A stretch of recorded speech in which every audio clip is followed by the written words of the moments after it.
Now's the time for a great deal on a new Honda. It's time to take an adventure with rugged capability and commanding style.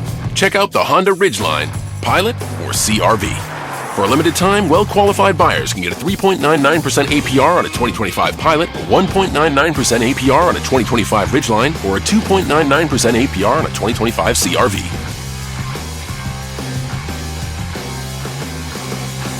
See dealer for financing details. Instacart is here to keep you on the couch this basketball season. With pre-game rituals and post-game interviews, it's hard to find time for everything else. Let Instacart handle your game day snacks or weekly restocks with delivery in as fast as 30 minutes. Because it's bad luck to be hungry on game day. Download the Instacart app today and enjoy $0 delivery fees on your first 3 orders. Service fees apply for 3 orders in 14 days. Excludes restaurants. You can support this podcast at patreon.com/partnersincrimemedia. I'm Rebecca Lavoie, and this is Crime Writers On.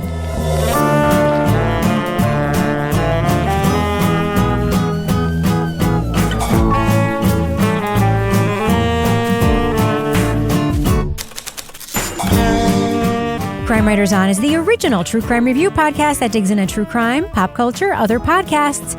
And on this episode, years ago, he was a mob hitman. His son talks to him about his exploits and his regrets. We'll talk about the podcast Crook County from Tenderfoot TV. Joining me to get that done and more is true crime author, TV journalist, and host of These Are Their Stories podcast, my husband and love of my life, Kevin Flynn. Hi, Kevin. Hello, Rebecca. Also with us is private investigator, certified pet detective, resident cat lady, and author of The Final Curtain, Laura Bricker. Hi, Laura. Hey, Rebecca. And finally, our captain of all things cynical, author of the City Trilogy of novels, host of Rip Current, Strange Arrivals, and our Patreon Deep Dive Book Club podcast host, Toby Ball. Hello, Toby. Hey, Rebecca. So, Kevin? Yes. This is Monday's program. It is. What's coming up on Thursday's show? On Thursday, we're going to talk about the Peacock crime series Long Bright River. Can't wait for that conversation. Mm-hmm. So, Kevin, are you feeling better? I am. Now, last time we talked about how Rebecca had food poisoning. And this time, I'm the one that got the food poisoning. Was it food poisoning, you think? I don't know. I mean, it was a 24-hour thing. I woke up. It could have been the norovirus. Does norovirus, hit that fast and run through you, 24 hours, or is that longer? I've heard that it can be 24 hours, 24 to 48 hours. It But can be you were not that longer. lucky. It could also be not very much of anything. So I think it just, it's one of those things that has sort of a wide range of possible effects. I know not everyone likes talking about this or hearing about it, but Kevin, I have to tell you something. Mm-hmm. The next time you're throwing up, Yes. I am going to record audio of it because Kevin's noises that he makes when he is sick are cartoonishly funny. It's like somebody. Poor Kevin. It's like, Probably no, not to you know, him. it's like somebody pretending to throw. It's like, I'm the same, man. so funny. The only reason I was going to record it, but I was like, you know what? I never talked to him about recording this or asked him, and I don't want to record it without his consent. But I just fucking have to next time because it's so I funny. do not consent. Yeah. So when you vomit, you want to get everything out. You don't want to do it halfway and be vomiting 5 times when you can just do one really good one. And yet you somehow managed to still do it 12 times. Can I say? All right. So should we talk about the thing we're talking about now? Let's do it. All right. Leading off. I reach my right hand behind my belt on my back, knock on the door with my left hand. As the door opens up, I pull my arm out with my .22 and I put it right in his forehead. Back it up, I tell him. In the 1970s, Kenny the Kid Tekiela worked his way up from teenage doorman at a brothel to a hitman for the Chicago mob. But he left the mafia to become a paramedic, get married, and have children. It was a life he kept from his family for decades until Kenny's drug addiction forced him to reveal his past deeds. When I opened the bag, there was a bunch of little tinfoil squares that I had no idea what the fuck it was. But then I saw a syringe and our fucking soup spoon from our kitchen. Years later, his son asked him to finally open up about his past for a podcast. Mixed in with his grandiose tales of mob life, Kenny confessed to struggling with guilt and regret for the things he'd done. It's not my place. It's not my place. It's not my place. That's what God does. That's not what Ken does. That's God's job. That's not my job. In the podcast Crook County from iHeartRadio and Tenderfoot TV, host Kyle Tekiela reconnects with his estranged father to learn about the life he never knew. Along the way, Kyle tries to reconcile the loving dad he remembered with the enforcer who committed violence for the Chicago outfit and covered up crimes for dirty cops. Spoiler alert, but we're going to be talking about plot points from Crook County. So if you want to remain spoiler-free, go to the estimated time code in our show notes for our thumbs up or thumbs down reviews. So, Toby, this podcast very much depends on a single source, Kyle's dad, Ken, telling him a story. And I was not 100% sure a lot of the time if what we were hearing was legit, a memory of something that made it more exciting than it was, or totally true. What are your thoughts on that? Well, I think that's one of the big questions about this whole podcast is how much you can take things at face value. You know, there's no question that his audience, being his son, like it's got to affect the way he's talking about things. Because, part of the story is that his family didn't really know what he did while it was happening. So he's telling well after the fact and after apparently a terrible drug addiction and stuff, these stories about things that were going on while these kids were growing up and thinking their dad had some kind of normal job. And I kind of feel like you can tell, and maybe he's mostly telling the truth or not, I don't know, but you can hear sometimes when he's trying to be like sort of this over the top macho kind of mob stuff, and other times when he's trying to sort of portray himself as being maybe not above it, but sort of slightly apart from it and things like that. It would have been interesting if Kyle had thought about that a little bit more in the podcast and kind of talked about what he's thinking about, what his dad is telling him, because he seems to take it all pretty much at face value. So not only is my dad in the mob, which is bad enough, by the way, he's also in some goddamn kung fu mind control cult. Jesus fucking Christ. He's either an evil genius or the unluckiest man alive. Kevin, what are your thoughts on that? Well, I think I like this podcast more than everybody else. It is uneven, and we do start off with this whole tough guy story about setting up for the hit, and we get all sorts of sound effects, punches and groans, and I always find that so unnecessary. He didn't move fast enough, and I wanted him to know I meant fucking business here. So I beat him. I hit him twice, right cheek, left cheek.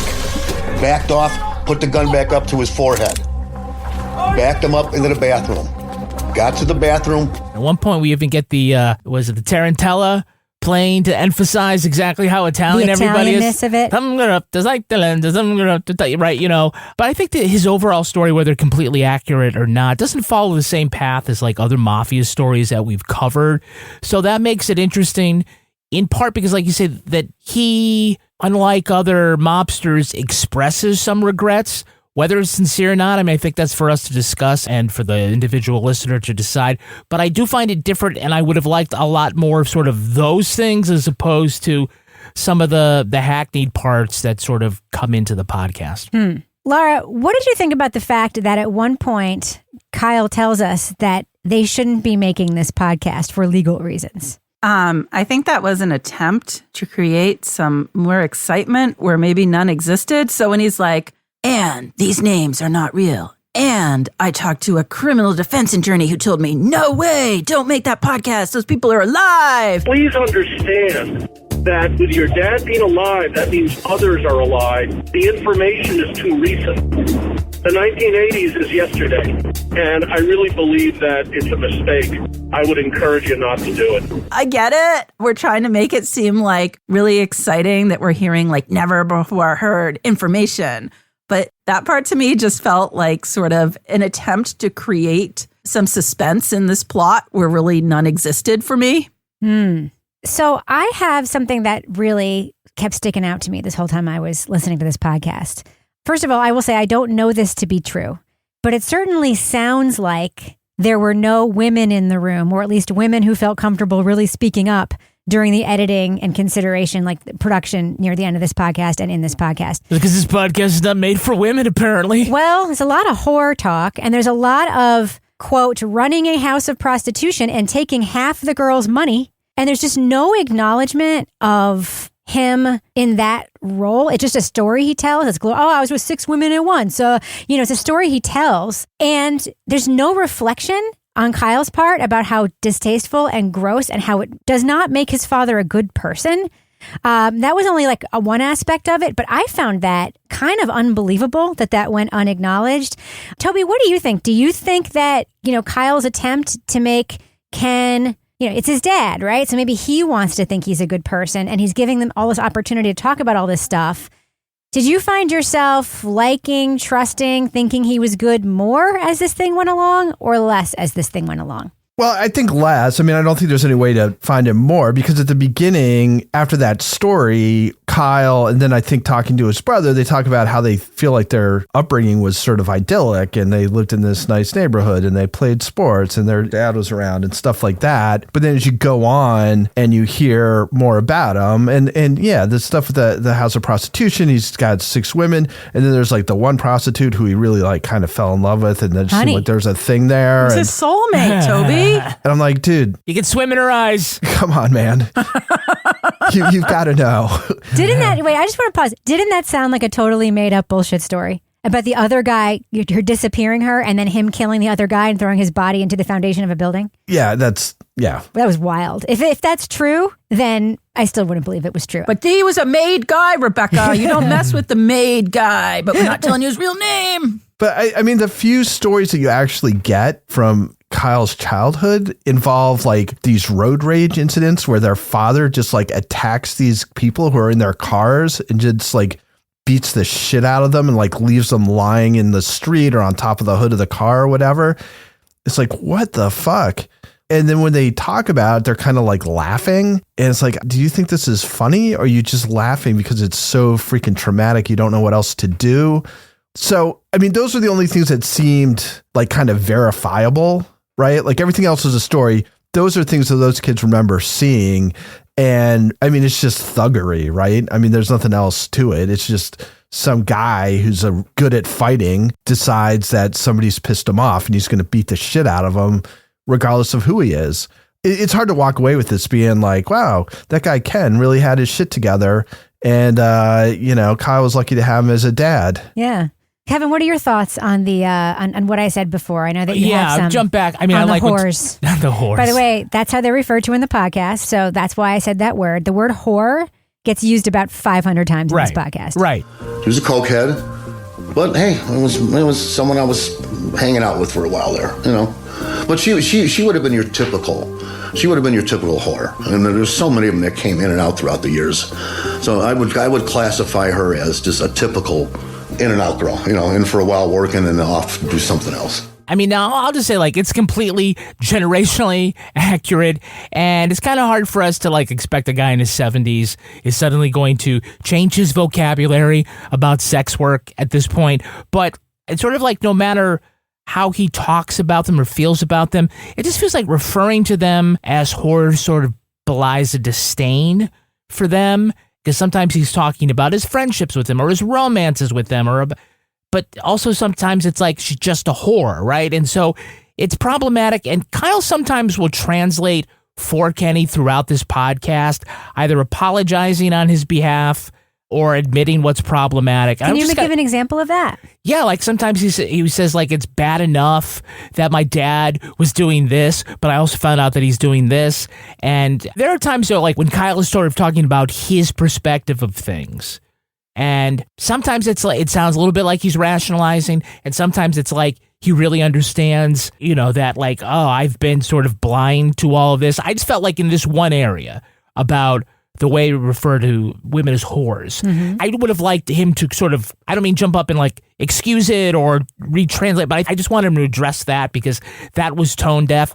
Kenny's supposed to be tone deaf because that's his character. You don't need to clean it up, but I felt like maybe Kyle could have smoothed the edges on. Well, what Kyle could have done is, before we heard this story, he could have told us we're about to hear it and said, my dad did some bad things around women and that's what you're about to hear about. And it disgusts me, but it's part of his story or whatever. There's just no acknowledgement of it at all. None. It's so misogynistic. I mean, I think he sort of regards some of these sex workers as people who he had relationships with or something, that it's not just purely transactional. And again, it's like, I don't think they were really like into you as a person. Like, you're running the place. Like, I think they have a currency that they can use. Are you saying there's a power dynamic issue? There's a big power dynamic issue. And it was one of those things where it was a little bit hard to figure out whether he's fooling himself, he's trying to fool his son and us. Like, it just seemed like kind of, I hate to use the word naive, but just like kind of just not getting it. Like, that there's not going to be a situation in which you can run like a house of prostitution and then have like real romantic or semi-romantic relationships with some of the women who are working there. Like, that's just not one of life's possibilities. His overall dismissal and categorization of women in this is, I'll just be very plain, it's fucking disgusting. And the fact that it never goes acknowledged by the person who wrote and produced and voiced this podcast and whose personal story it attaches to shocks me. It completely shocks me. Okay, moving on. Laura, you used to be married to a firefighter. Was he also a mob person? Oh, absolutely. Oh, yeah? Yeah. Oh, yeah. I mean, totally. Allegedly. Hold on, allegedly. Allegedly. No, I mean, that was the part. You know, I think you tend to think of firefighters as like decent. They want to help people. You know, they're good, solid people. And they're like out saving the day and getting cats out of trees and old ladies down ladders or whatever. And I'm like listening to this and I'm like, that is a bizarre shift in this case. But then I'm like, well, no wonder he was so chill in the ambulance. Like, he'd killed all these people. So when he's seeing like people in the ambulance near death and he kept his cool, like, no big deal. You hear later when Kyle's talking to his dad's like former paramedic partner and stuff, who was also kind of a little bit off color. You're like, okay, so he became a firefighter. But this, again, was generationally a different time where I'm sure a lot of stuff was accepted that might not be accepted now. But that was not the career choice or the career path that I saw happening. Like, if he was like, oh yeah, I became a police officer, I think we hear more about corrupt police officers than we do corrupt firefighters. So, Kevin, yeah, whore is not the only word that gets thrown around a whole lot in this podcast. No, my people get besmirched. My other favorite word comes up a lot. Greaseball. We are pretty greasy. Well, hold on. You said that. I didn't say that. Listen, I used to have freckles, but they slid right off. Well, it's a funny way of like showing. They slid right That's off. An old joke. That's an old joke. But for me, I thought it was sort of like a funny way for him to show disdain for some of the people that he worked with, because he certainly left us with the impression that some of the people there, and by his people in the Chicago outfit, sort of leaned into their own bullshit, and maybe they played up the way that they dressed and sort of like really leaned into the Italiana of it all. The shiny suitness of it all. The shiny suit of it all. Yes, right. And it's like flashy or whatever. And he's saying this because at least what he's trying to communicate is he saw himself for someone as who this was a job and not a lifestyle for. Yeah, I could do that. It wasn't a lifestyle. For me, it was a lifestyle. It was Greaseballs. It was a fucking lifestyle. That's the style they wanted to live. They wanted to live that way. I did not. I don't know if I can make that any fucking clearer. I did like how he just kept calling people greaseballs. I mean, he could have called them assholes too, because I think he was trying to say that he didn't care for all the people that he worked with. And in his telling of it, that he made those determinations based on sort of moral things. Now, this is funny for a guy who like takes a piece of paper and then go fucking kill somebody. But I think maybe sort of like the way that they interact with one another or whatever. I mean, there's always people at work you hate, and maybe they're greaseballs. I don't know. I wouldn't call you guys that. Yeah. But if I did, I'd have a special Patreon level where I just talk shit about you guys all the time. The Italians, by the way, are doing fine. So like these like old-timey insults are not really that, potent. Just saying. No one will call you a greaseball when you're on Patreon. Yeah, exactly. In fact, we love you a lot. It's amore, Kevin. It's amore. So in a way, I'm kind of like, Kenny, I'm at the door letting you in to Patreon at patreon.com. No, not at all. I don't know what you mean. From that. Oh, you're talking about the club? The club. Oh, yeah. So you come in. It's like a special club back there. Special club back there, yeah. If you don't pay, we're going to beat the shit out of you. It's a special in a really bad way. Yeah, and if you just want to come hang out with us and not actually listen to anything we make, that's also okay. I can't believe anyone would go to a whorehouse just for the atmosphere. I don't know. I've been to a strip club before, and some guys just like seem to enjoy talking to the ladies like a little too much. So all that means is Go to patreon.com/partners in crime media. Get all sorts of exclusive stuff, including the Crime Writers on After show. Yes. Hey, we're going to talk about this on Thursday's show, but I want to get everybody's sort of opinion on either the best and or the worst book adaptations that they've seen in movies or TV shows. Oh my because we see a God. lot of this IP, sort of, it could be a podcast too, but not to tip your hand on whether you really love or really hate Long Bright River, which we'll talk about on Thursday. But I like to think about, what was really good. I mean, because especially Rebecca and Toby are always reading books and always have hot takes on what's good. So I want to hear from you guys. You know that. what's funny? What? Earlier today, you came over to me and you asked me for suggestions of what to talk about in the after show. And I swear to God, I almost said best or worst literary adaptations. And I didn't say it because I'm like, that's stupid. Yeah, because we're not talking about that until Thursday. Well, I separately came up with the idea saying yes. It means it's a good idea. It means we're on the same wavelength. Oh, babe, we are. Other great things you can get at Patreon include Toby Ball's Deep Dive Book Club podcast, Laura Bricker's Leave It to Bricker podcast, and our Marry with Podcast Advice podcast, plus Rebecca's Readathon, because the Karen Reed trial, number 2, it's starting up. Starts tomorrow. Yeah, or at least it's supposed to as of the time of this recording. Jury selection begins tomorrow. All right. You also can get episodes of Crime Writers on early and ad-free if you join us at the Let's Do What We Do level. And if you become a deep diver, you get all of those podcasts, but you also get to watch as Toby Ball and his panel of esteemed guests talk about the latest book. And the latest book that you're talking about, April 1st. Whatever day that is. Tomorrow. And he's tomorrow? Yeah. Okay, great. He's talking about the book Eden Undone. Who are your guests? My guests are Suzanne Rico, Bridget Keown, Kate Tuttle, and Allison Horrocks. That's a big panel there, Toby. I apparently can't count to 3 because I ended up with 4 people, but I think it's going to be a good conversation. And so another thing we'd ask you to do, join us on Facebook for the official Crime Writers on Facebook discussion group. Just go to Facebook and go to our page and you can link to the group and we'll let you in just so long as you know one of our names. When we say who's your favorite crime writer, if you say Agatha Christie, then we know you're not really listening to our podcast. But just tell us. If we say Piper Green, we know you really listen to our podcast. Yes. There we go. That's a good one. That's absolutely a good one. All right, Kevin, does thus end our business section? Yeah, thus ends the business section. I'm going to go and fade that music out right now. Last year, Americans ate 32 billion chicken wings. Who knows just how many helpless sides of celery were heartlessly thrown away? But this year, celery neglect can stop with you and irresistible Jif peanut butter. Because you can make a snack to make a difference. You can buy a jar of Jif to save the celery. So please, don't let celery be decoration for wings. Tap the banner to save the celery. So, Kevin, who's the next sponsor for this fine program? Oh, we're brought to you by HelloFresh. HelloFresh. Make deciding what's for dinner a lot easier with HelloFresh, America's #1 meal kit.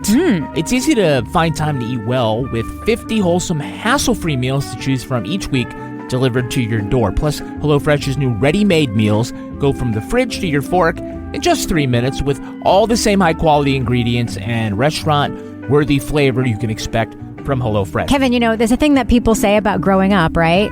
Growing up is just deciding what you're going to eat over and over and over again. For the rest of your life, That's hard, right? Yes, it is very hard. Well, it can be hard, but it's easier for your family with HelloFresh because they put together great recipes and give you all. It's like they 3D printed these recipes. Oh, wow. They just come up and say, here's everything that you need. But sometimes, you don't even have enough time to get from one podcast recording to the next. That's right. I know a lot of people can relate to that situation. Absolutely, much less decide what I'm going to eat later. So these ready-made meals are fantastic. You pop them in the microwave and you've got some wonderful stuff to eat for your family right away. So get up to 10 free meals and a free high-protein item for life at HelloFresh.com/HelloFreshPodcast. HelloFresh Podcast. 1 item per box with active subscription. Free meals applied as discount on the first box. New subscribers only. Varies by plan. That's up to 10 free HelloFresh meals. Just go to HelloFresh.com/HelloFreshPodcast. HelloFresh Podcast. Now's the time for a great deal on a new Honda. It's time to drive smarter with high-tech features and excellent reliability. Check out the Honda Civic, Accord, or HR-V. For a limited time, well-qualified buyers can get a 4.99% APR on a 2025 Civic or a 3.99% APR on a 2025 Accord or HR-V.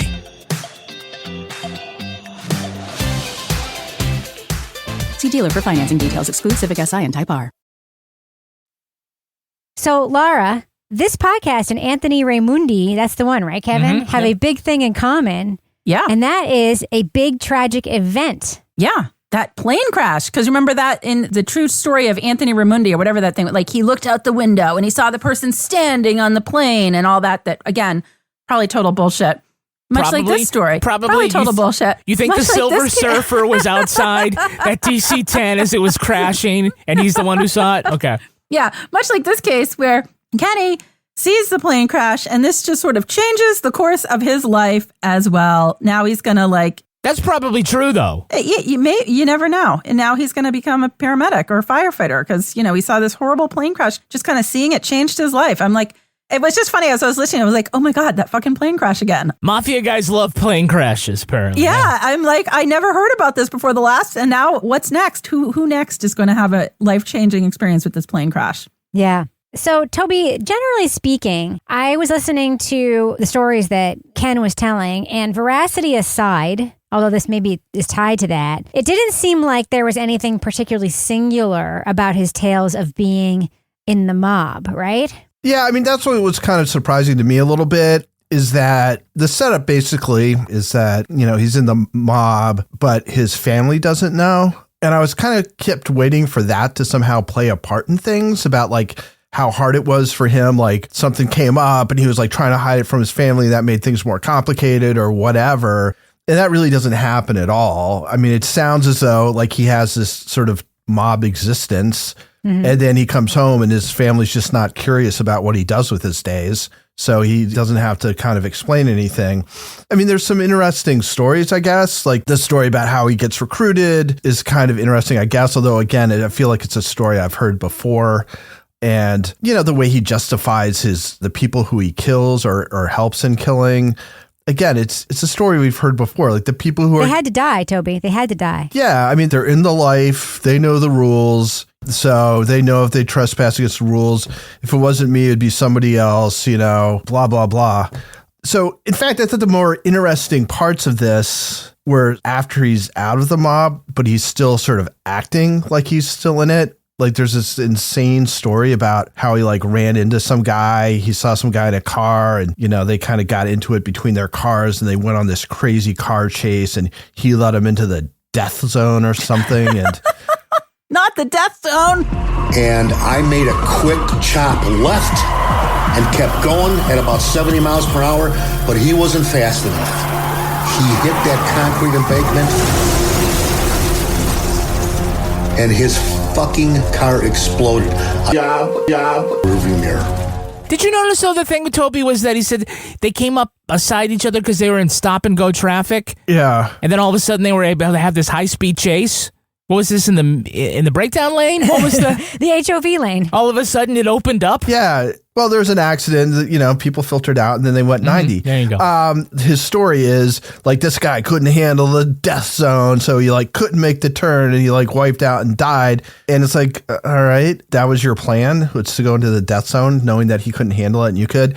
And then it's that guy was a piece of shit. If any of you people out there got any problem with it, you just got to fucking relax or whatever he says. It's well, A, you're a homicidal maniac. That's the only fucking thing you can say about this. B, the idea that you can be driving at 90 miles an hour through traffic and then lead him into a place where he dies in a fiery car crash and you're not putting anybody, any innocent civilians at risk is ludicrous. You're so lucky so many other people didn't die or you didn't die in a car wreck going 90 and have this guy just take off. So the whole thing, A, the story doesn't sound 100% trustworthy to me. B, if it is, it's so fucking wrongheaded and the potential for collateral death is so high that I don't even know what to say. It's just it's action movie logic put in what is supposedly a true story. Yeah. What's wild to me is, as we said earlier, Kyle tells us he spoke to a defense attorney. who says that, your dad shouldn't make this podcast because some of these people are still alive and could come after him. I'm like, how about the fact that he's literally confessing to multiple murders on tape? And as far as I know, there's no statute of limitation on committing murder, right, Kevin? Yeah. Wouldn't you think this would put him in peril for that reason? I thought about that, but that's... But you didn't care? I'm sure he made an informed decision. Yeah. It shouldn't be occurring to him right now. Yeah. But what about the fact that he does seem to at least say that he has some remorse for some of this stuff? Yeah, I mean, in the Confessions of Anthony Ramundi, Anthony's bullshit is about building up his legend, right? That he assassinated the Pope and whatever, and he was a made guy, and everybody.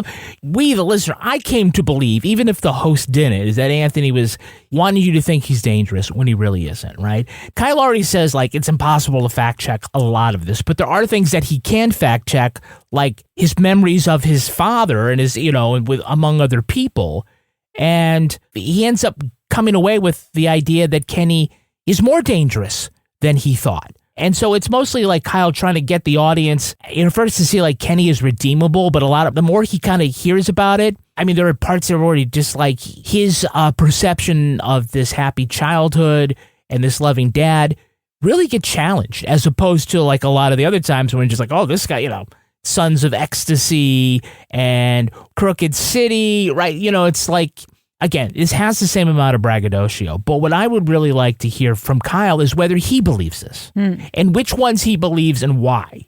Because he's right, it's clear it's nearly impossible to fact check those things. But what he thinks would be legitimate and interesting to hear. Well, I think he thinks his dad is fine enough to be around his little kid for Oh, come on now. Kevin. What, he's not going to recruit him or something? So up to the housetop, the courses they flew, with sleigh full of toys, and St. Nicholas, too. Santa. That's St. Nicholas. St. Nicholas and Santa are the same dude. Do you know that? Kyle may have had a conversation with his dad where he said, my kid can never know any of this. He just needs to have a regular grandpa-kid relationship with you. So don't use language like this and don't do stuff like this. But that's not something we know. All we know is what we've heard him say. And then we're hearing him read The Night Before Christmas to a little kid. But Kyle also expresses in that moment, the problem with that, the weirdness of it and the dichotomy. Right, he's honest about that. I think this is more about Kyle than it is about Kenny, or at least it should be. Yeah. I like his journey. I like Kyle a lot. I don't know what to make of Kenny all the time. Yeah. Laura, did that surprise you that we sort of didn't have that bridge between everything we heard and then all of a sudden Dad is staying with them for Christmas? Yeah, but that kind of goes in line with everything we've heard so far in this podcast, where there's sort of a lack of awareness in terms of what your listeners are hearing, and maybe the need to give some context about the relationship or your own level of awareness about what's happening, instead of just presenting the story as is with no sort of, I don't want to say disclaimer, but an editorial note. So yes, we're having Christmas with my dad now, and prior to this, there was some family discussions based on this podcast and the information we're learning, what role my father would play in our family and how that would play out. What you're going to hear now is what played out after those discussions. I don't know. Laura, that would be very clunky. That's like an HGTV reveal. Yeah. Bob and Lisa invested $125,000 on their kitchen. There were some problems along the way, including a leak in the basement. But here is our reveal of that kitchen to them.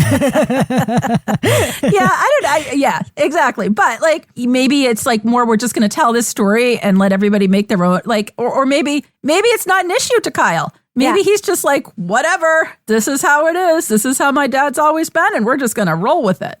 Toby, what do you think about the pacing of this podcast before we wrap it up? Especially at the beginning, I thought it was a little slow, which is kind of weird given the subject matter.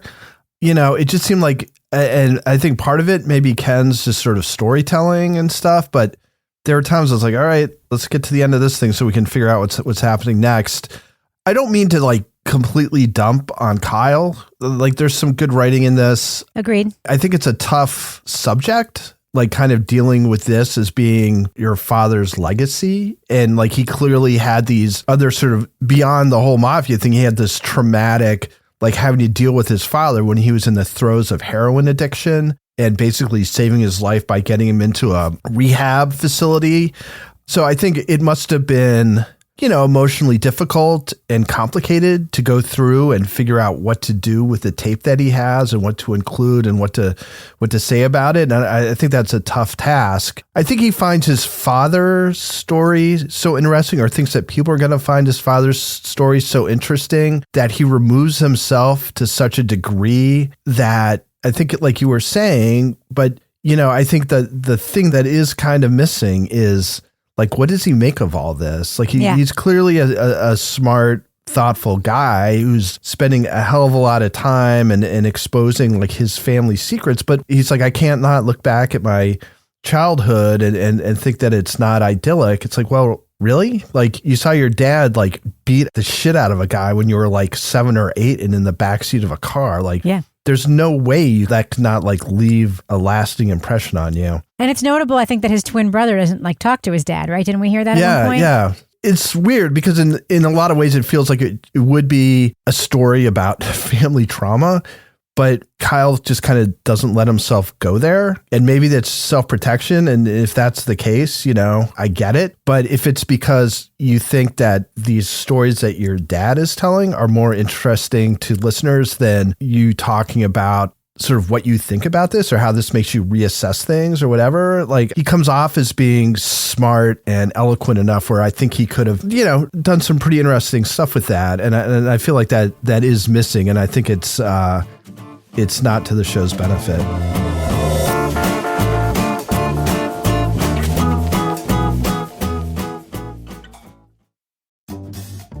Hey friends, Ted Danson here, and I want to let you know about my new podcast. It's called Where Everybody Knows Your Name, with me, Ted Danson, and Woody Harrelson, sometimes. Doing this podcast is a chance for me and my good bud Woody to reconnect after Cheers wrapped 30 years ago. Plus, we're introducing each other to the friends we've met since, like Jane Fonda, Conan O'Brien, Eric Andre, Mary Steenburgen, my wife, and Flea from the Red Hot Chili Peppers. And trust me, it's always a great hang when Woody's there. So why wait? Listen to Where Everybody Knows Your Name, wherever you get your podcasts.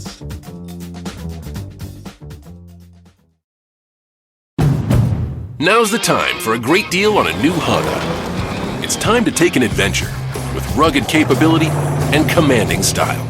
Check out the Honda Ridgeline, Pilot, or CR-V. For a limited time, well-qualified buyers can get a 3.99% APR on a 2025 Pilot, a 1.99% APR on a 2025 Ridgeline, or a 2.99% APR on a 2025 CR-V.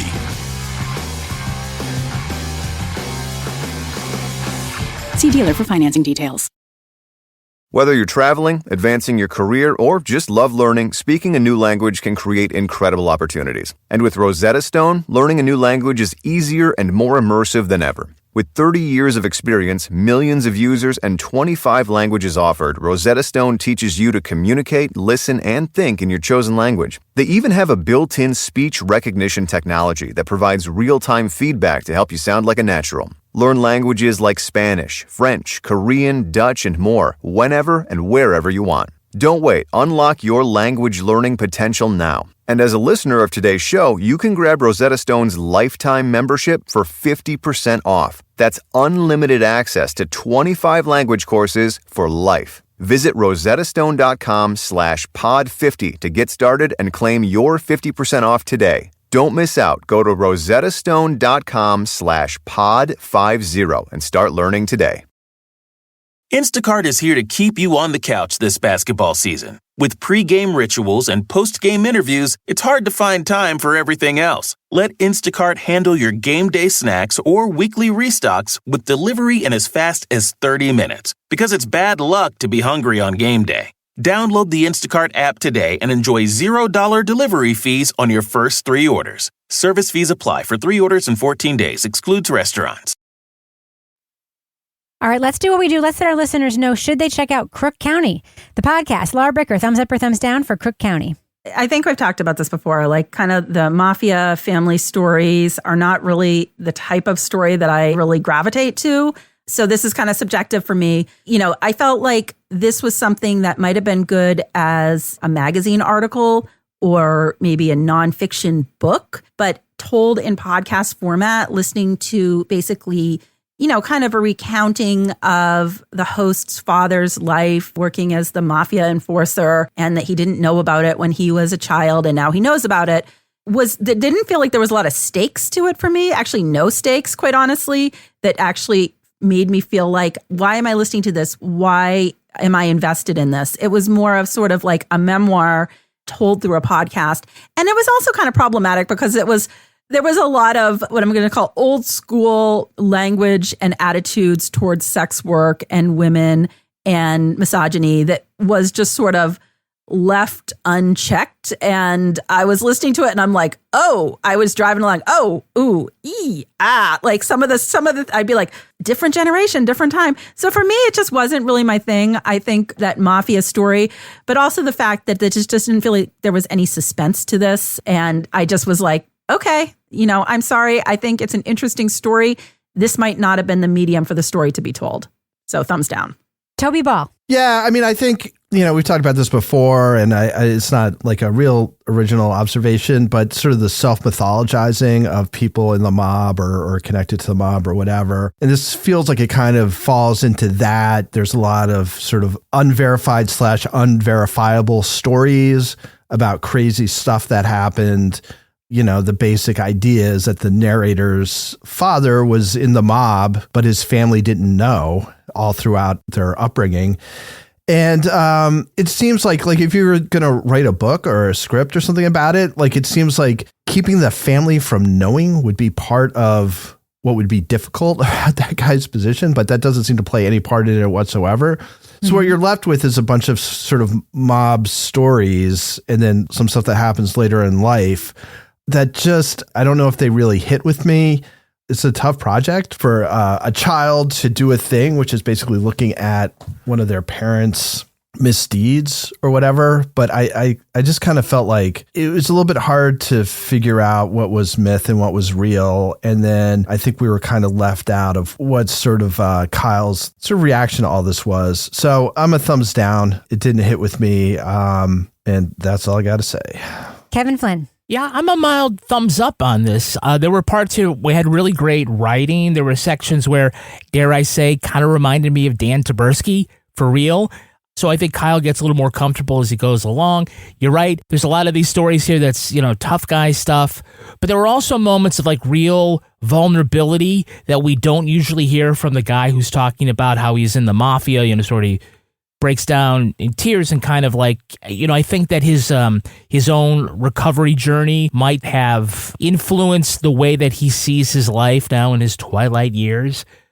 That being said, I don't think this is as good as, say, Number One Dad, but it is better than The Estate and better than The Confessions of Anthony Raimundi when it comes to looking at a parent and then trying to determine whether this person was better than or worse than you hold them up to be and what that means for you. And so it has things of that. It's uneven, but I did like the different parts of it. Agreed, if you're not into mafia stuff, then you're not going to like any of the tough talk. It's not going to really go well for you. But if you're kind of open to maybe hearing a little different take from somebody who says that they were a killer, then I think that you should listen to it. So I'm glad you mentioned Number One Dad, because it was one of my favorite podcasts of last year. I believe it was number 10 on my list of the top 10 podcasts of the year. The premise is very similar. Man destroys his family and commits crimes. Son tries to reconnect with him to see if there could be anything there, and learns a fuck ton about himself as he's doing it and is very candid and shares a lot of it with us. And we see that kind of story. Conversely, we see the kind of story where somebody is confessing to a journalist or talking to a journalist about a lot of bad shit they did, and you hear awful things come out of their mouth. And the journalist's job is to let the tape speak for itself. I think about the Boston Globe podcast about the Charles Stewart case, and you hear a cop say some unbelievably awful things in that podcast, and the reporter doesn't have to be like, wasn't that fucking awful? Because tape speaks for itself, and we know it's journalism, right? This is very much set up at the beginning, and then there's this long monologue at the end where clearly it's about reconciliation, like with oneself, about memory, reality, who my father was. And there is something when you're trying to explore your parents where you're also trying to make sense of yourself and your own life in some ways.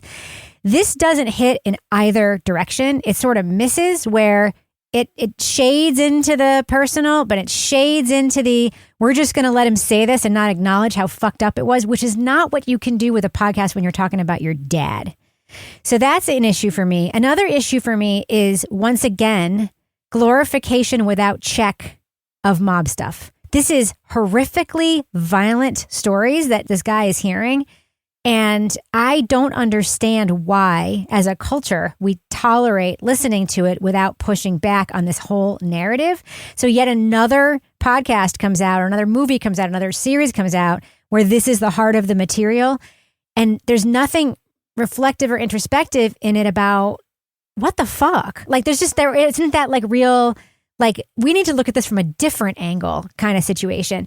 And there's one last thing I want to mention is that this tape is very old, but it's not acknowledged as being old. So he talks about taping in 2017 over and over and over again in the podcast, but we never get any understanding of why he's making this 8 years later. It's confusing. And is it just because you had the story for a long time and you couldn't sell it for 8 years? Is it because something happened that made you want to do something with this tape now?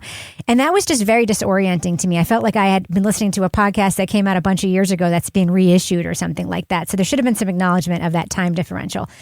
So this pains me to say, because I think Kyle is talented. I like the writing voice he does for himself. I think the production is great. I think the overall arc for what it is works, but it's a thumbs down for me because it's problematic for me. I didn't even talk about the huge amount of misogyny in this part of the review, but if you want to hear about that, you can go back and listen to me talk about it in the podcast. But the unchecked misogyny is really something. So yeah, thumbs down for me for Crook County. Now it's time for my favorite part of the podcast, a little something I like to call the Crime of the Week. Crime of the Week! Authorities in Texas say 3 sisters tried to stab their mom because she turned off the Wi-Fi. The Harris County Sheriff said the siblings, who are 14, 15, and 16, grabbed kitchen knives and chased their mom around the house because she switched off the router and cut them off from the internet. One of the girls allegedly threw a brick at her mom and chased her into the street. And their 70-year-old grandmother got knocked to the ground trying to break it up. No word on what the sisters did to be punished to lose the internet access in the first place. Neither woman was seriously hurt in the incident. Deputies took all 3 girls to the County Juvenile Detention Center, where we're sure there is no Wi-Fi.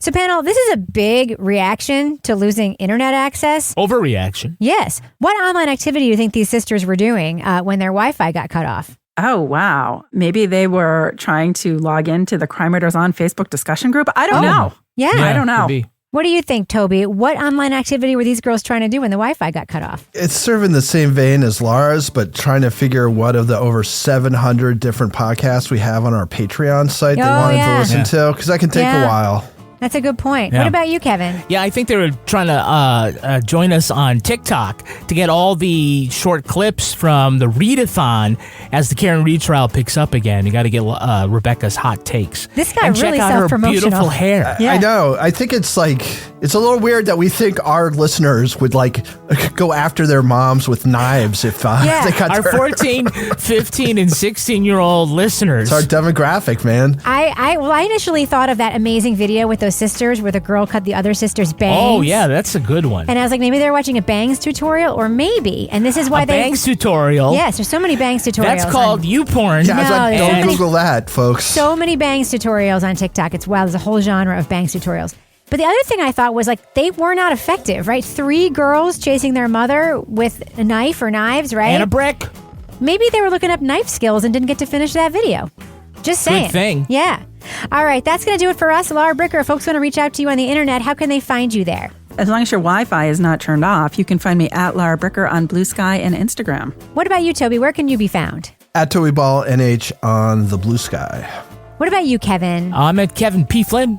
I'm Reb Lavoie everywhere, Instagram, Blue Sky, and X. Yep, I'm still there, only for Karen Reed stuff. If you want to follow the show everywhere, you can follow it at Crime Writers On all the platforms, including TikTok. You can find us on Facebook in our incredible Facebook discussion group. Just go find us on Facebook. There's a link there on joining the group. We'll let you in if you literally know any one of our 4 names.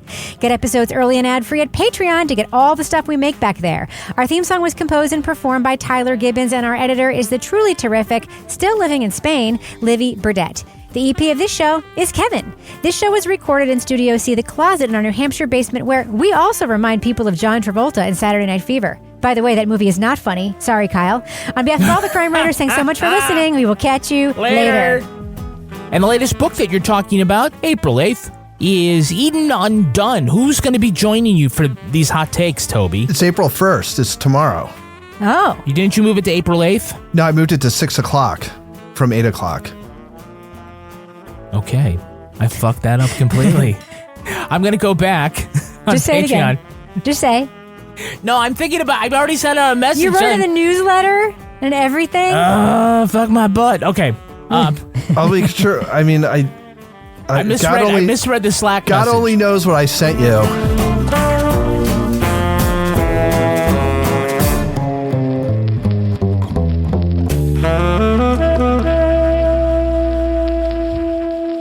Partners in Crime Media.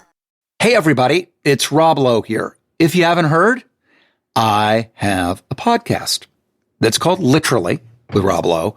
And basically it's conversations I've had that really make you feel like you're pulling up a chair at an intimate dinner between myself and people that I admire, like Aaron Sorkin or Tiffany Haddish, Demi Moore, Chris Pratt, Michael J. Fox. There are new episodes out every Thursday. So subscribe, please, and listen wherever you get your podcasts. Now's the time for a great deal on a new Honda. It's time to drive smarter with high-tech features and excellent reliability. Check out the Honda Civic, Accord, or HR-V. For a limited time, well-qualified buyers can get a 4.99% APR on a 2025 Civic or a 3.99% APR on a 2025 Accord or HR-V.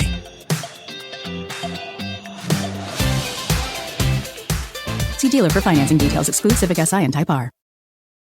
High Five Casino is the top choice for social casino gaming that's free to play. With chances to win and redeem for real cash prizes, free spin rewards, and tons of exclusive games, you can experience more high five moments than ever before. You're going to want to high five everyone. The neighbors, the mailman, all your coworkers, of course your friends. Well, you get the point. Your high five moment awaits at highfivecasino.com. No purchase necessary. Void where prohibited by law. Must be 21 years or older. Terms and conditions apply.